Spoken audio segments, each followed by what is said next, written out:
Assalamualaikum warahmatullahi wabarakatuh. Apa kabar kalian selama di rumah? Semoga kalian dalam keadaan sehat walafiat dan tidak kurang suatu apa. Baik, kali ini Bapak akan menjelaskan tentang materi statistika. Sebenarnya ini di SD kalian pernah mendapatkan ya. Cuman untuk saat ini di kelas 8 kalian akan mendapatkan materi yang lebih dalam ya, yang lebih banyak untuk statistika ya. Baik, saya mulai.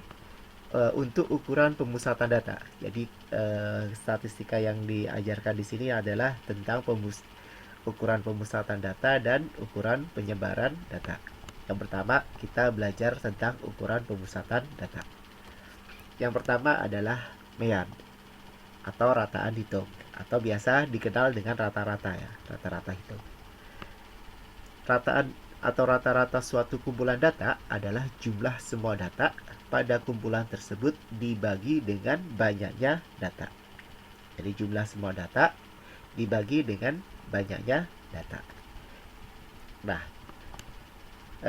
rata-rata itu disebut juga dengan mean. Untuk rumusnya ya, rata-rata itu bisa ditulis jumlah nilai data dibagi dengan banyaknya data. Kemudian yang kedua, ukuran pemusatan data yang kedua adalah untuk rata-rata hitung ya, itu dapat dituliskan dengan X bar. Ini dibacanya adalah X bar.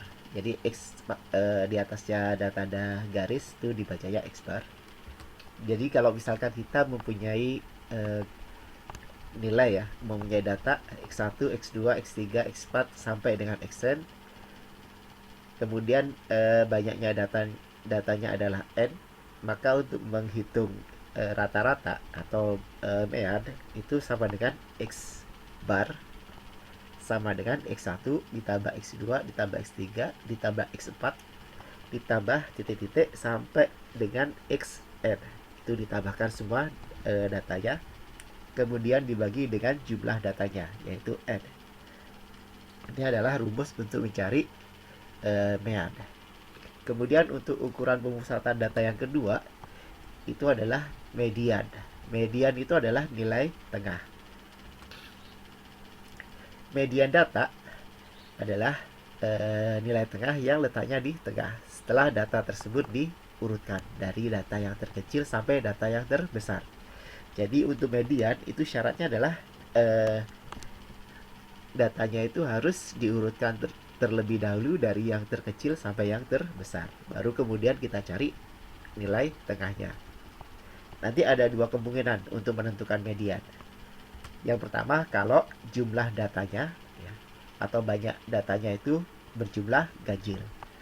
Nah, kalau berjumlah ganjil, otomatis nanti data yang ada di tengah itu pas letaknya itu adalah di data ke xn plus 1 ya. Berarti misalkan nih, kalau misalkan ada 11 ya, 11 data, berarti nanti data yang di tengahnya atau sebagai mediannya itu adalah 11 ditambah 1 kemudian dibagi 2. Berarti nanti ada data yang merupakan median itu adalah data ke 6. Ini untuk yang kalau jumlahnya ganjil. Sekarang kalau jumlahnya genap ya, jumlah datanya genap. Nanti untuk mediannya itu diambil rata-rata dari data yang ada di tengah. Nilai rata-rata dari dua data yang ada di tengah. Nah, nanti untuk mencari mediannya, X data ke N per 2 ditambah dengan data N per 2 ditambah 1. Kemudian dibagi 2. Kemudian yang ketiga, modus. Ukuran pemusatan data yang ketiga adalah modus. Yang dimaksud dengan modus itu adalah nilai dari sekumpulan data yang sering muncul atau ukuran frekuensi yang paling besar. Jadi modus itu data yang paling sering muncul. Nah, untuk contoh soalnya ya sekarang, tentukan mean, median, dan modus dari data-data di bawah ini. Nah, datanya adalah 4, 3, 3, 4, 4, 7, 6, 8, 7, 7. Nah, untuk mencari mean, yang pertama kita mencari mean dulu. Untuk mencari mean, kita tinggal jumlahkan semuanya. Jadi 3 dikali 4. Jadi karena angka 4-nya ada 3 ya. Ini kan 4-nya kan ada 3 nih. 1, 2, 3. Berarti nanti 3 dikali 4. Kemudian 3-nya ada 2. Berarti 2 kali 3. 7-nya ada 3. 3 kali 7, 6-nya ada 1. Ditambah 6 ya. Langsung aja tambah 6. Kemudian 8-nya ada 1. Plus 8. Nah, sehingga nanti kalau dijumlahkan semuanya ya, kita jumlahkan semuanya hasilnya adalah 5,3. Ini untuk mencari mean. Jadi tinggal dijumlahkan semuanya. Kemudian untuk mencari median, untuk mencari median, kita lihat datanya kan seperti ini. Ini belum berurutan ya, datanya belum berurutan. Nah, kita harus urutkan terlebih dahulu datanya dari yang terkecil sampai yang terbesar. Yang terkecil adalah 3, karena 3-nya ada 2, berarti 3, 3. 4-nya ada 3, berarti 4, 4, 4. Kemudian 6-nya ada 1, 7-nya ada 3, 7, 7, 7. Kemudian 8-nya ada 1. Nah, kita hitung jumlah datanya ada berapa. Jumlah datanya ternyata ada 10. 10 itu adalah bilangan genap. Nah, karena jumlah datanya itu bilangan genap, maka kita ambil dua data yang ada di tengah, yaitu data keberapa. Tinggal kita masukkan. Jadi 10 dibagi 2 berapa?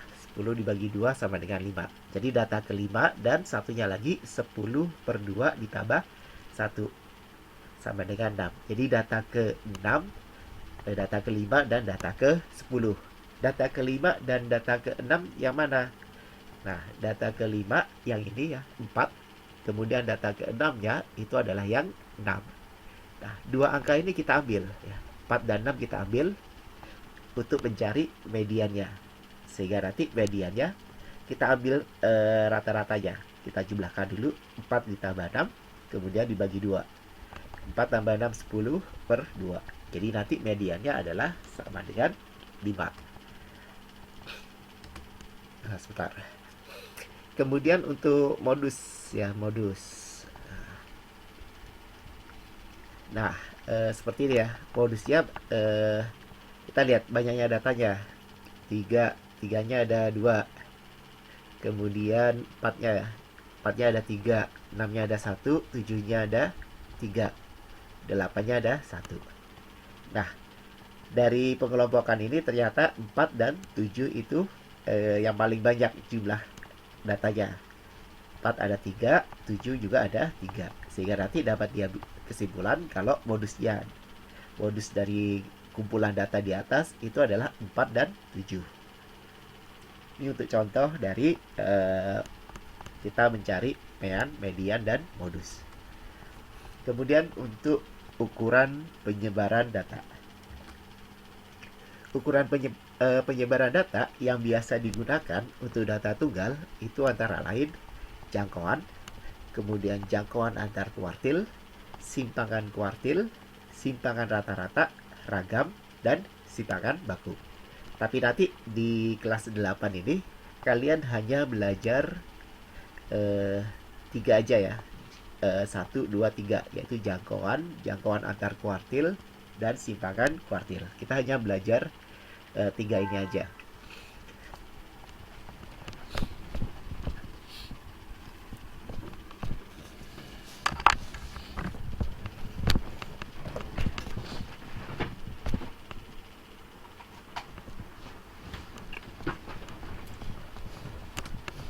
Kemudian selanjutnya yang kita bahas yang pertama untuk jangkauan. Yang dimaksud dengan jangkauan ya, itu adalah selisih antara data terbesar dengan data yang terkecil pada deret data tersebut. Jadi kalau kita cari ya jangkauannya, berarti nanti data maksimum atau X max ditambah dengan X min. Min itu artinya yang paling kecil, yang ini yang paling besar, yang ini yang paling kecil. Kemudian ukuran penyebaran data yang kedua itu jangkauan antar kuartil atau simbolnya H. Yang dimaksud dengan jangkauan antar kuartil adalah selisih kuartil atas dan kuartil bawah. Jadi kuartil atas itu adalah Q3 ya, Q3, sedangkan kuartil bawah itu Q1. Kemudian yang ketiga itu adalah simpangan kuartil atau simbolnya QD. Nah, yang dimaksud dengan simpangan kuartil atau jangkauan semi kuartil itu adalah setengah dari hamparan. Ya, hamparan kan tadi setengah Q3 dikurang Q1 ya. Berarti nanti simpangan kuartilnya adalah setengahnya, yaitu setengah H atau setengah kali Q3 dikurang Q1. Nah, untuk kuartil ya, untuk kuartil sendiri yang dimaksud dengan kuartil itu adalah 3 ukuran yang membagi data yang sudah diurutkan besarnya menjadi 4 bagian yang sama banyak. Nanti kuartil nanti ada 3 ya, yaitu kuartil bawah itu Q1, kemudian kuartil tengah Q2. Nah, ini biasanya dikenal dengan median. Ya, kuartil tengah dikenal dengan median, kemudian kuartil atas atau Q3. Nah, sekarang untuk contoh soalnya.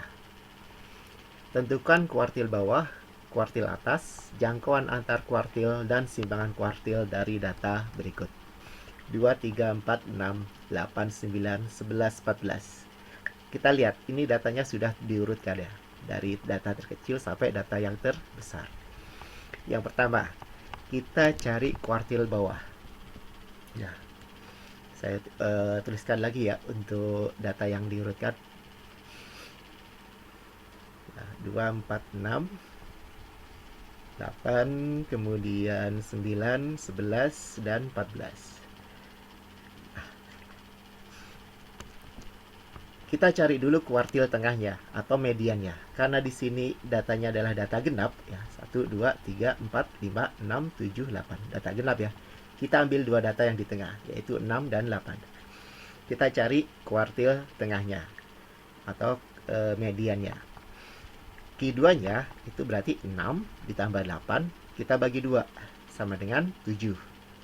Nah, kita dapatkan Q2. Jadi kalau misalkan kita urutkan lagi nih datanya yang tadi ya. Nah, seperti ini Q2 ya, kita ganti Q2. Nah, nanti ini adalah bagian dari kuartil pertama. Kita cari kuartil pertamanya dari sini atau Q1-nya kita cari dari sini. Ini jumlah datanya data genap. Berarti kita ambil dua bagian nih, 3 dengan 4. Ya, kita ambil dua data yang di tengah, 3 dan 4. Kita jumlahkan bagi 2. Hasilnya adalah 3,5. Ini sama, ini ada 4. Berarti data genap ya, jumlah data genap. Kita ambil 2. Ya. Dua angka 9 dengan 11. Untuk mencari kuartil atas. Jadi 9 ditambah 11 bagi 2. Hasilnya adalah 10. Nah, kuartil bawahnya 3,5, kuartil atasnya 10. Nah, jangkauan antar kuartil berarti nanti kita kurangin aja nih. Q3 dikurang Q1 sama dengan 10 dikurang 3,5 sama dengan 6,5. Kemudian simpangan kuartil berarti setengahnya nih, setengah dari jangkauan antar kuartil. Berarti setengah dikali H ya. Hanya 6,5. Berarti nanti hasilnya adalah 3,25 untuk simpangan kuartilnya. Baik, demikian penjelasan dari Bapak. Semoga kalian paham ya dengan penjelasan yang sudah saya berikan. Dan jika kalian belum paham, silahkan kalian lihat lagi, kalian ulang-ulang lagi video yang sudah saya berikan. Dan semoga kalian tetap semangat belajar. Sampai ketemu lagi. Wassalamualaikum warahmatullahi wabarakatuh.